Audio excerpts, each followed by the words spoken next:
Magandang araw mga Lodi. Noong nakaraan, tinalakay po natin yung kando something. At gaya po ng sinabi ko sa inyo, kung mayroong kando something, meron din pong kando something. At ito po yung tatalakayin natin ngayon mga Lodi. Ito po siya. Ul, riul, su, opta. Can't do something. Okay? Ul, real, su, opta. Ito lang po yung nabago.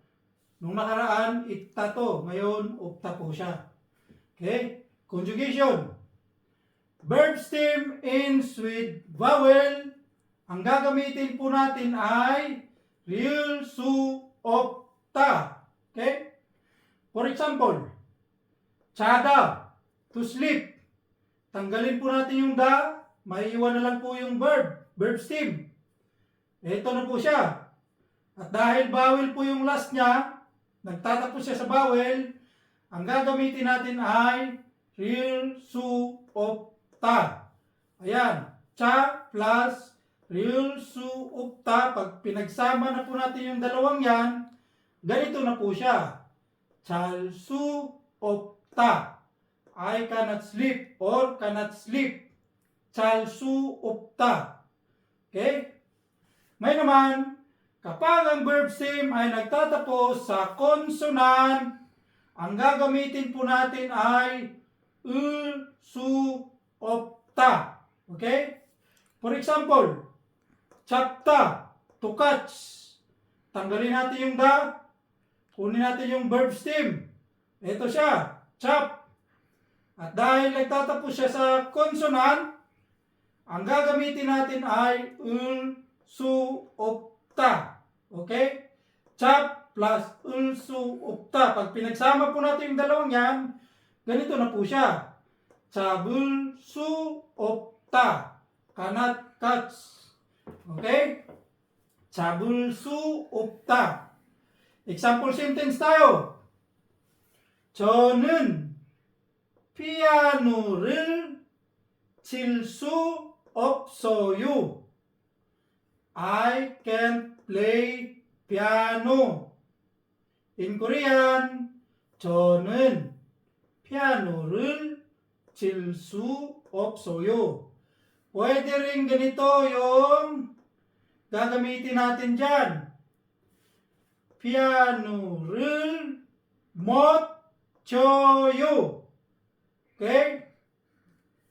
Maglagay lang tayo ng mood sa verb. Chida, to play. Okay? Piano. Okay? Same lang po yung ibig sabihin yan. 저는 피아노를 칠 수 없어요. Or 피아노를 못 쳐요.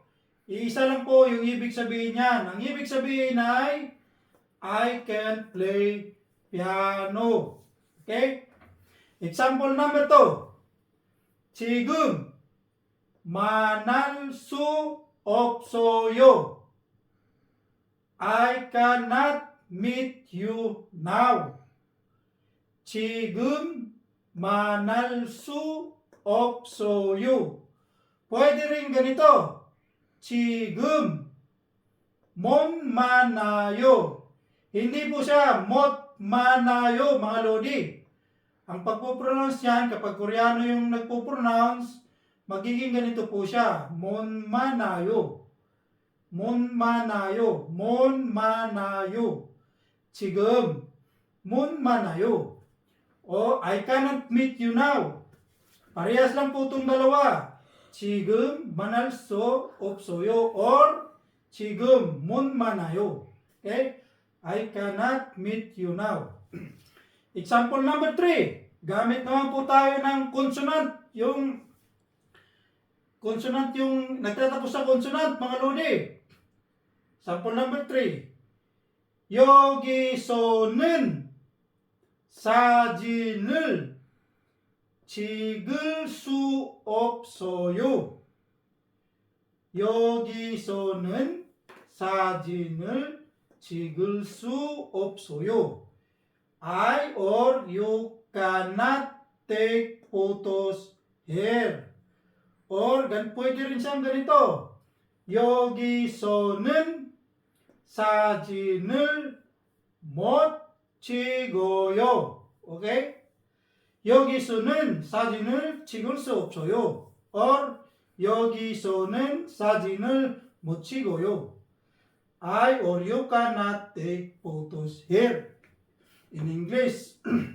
Ngayon, dumago naman po tayo sa number 4. 일본어를 읽을 수 없어요. I cannot read Japanese. Or pwede rin ito. 일본어를 못 읽어요. Kapag tayo po yung nagbasa nito, 못 읽어요. Pero pag mga Korean, ganito po yung basa nila. 못 읽어요. 못 읽어요. 못 읽어요. Okay? Dahil po sa rules of pronunciation yan, mga Lodi. Kaya, 못 읽어요. I cannot read Japanese. In Korean, 일본어를 읽을 수 없어요. or 일본어를 못 읽어요. 일본어를 읽을 수 없어요. 일본어를 못 읽어요. Same lang po itong dalawa mga lods. Na ang ibig sabihin sa English ay I cannot read Japanese. Okay? Maraming salamat po sa inyo sa inyong panonood at suporta.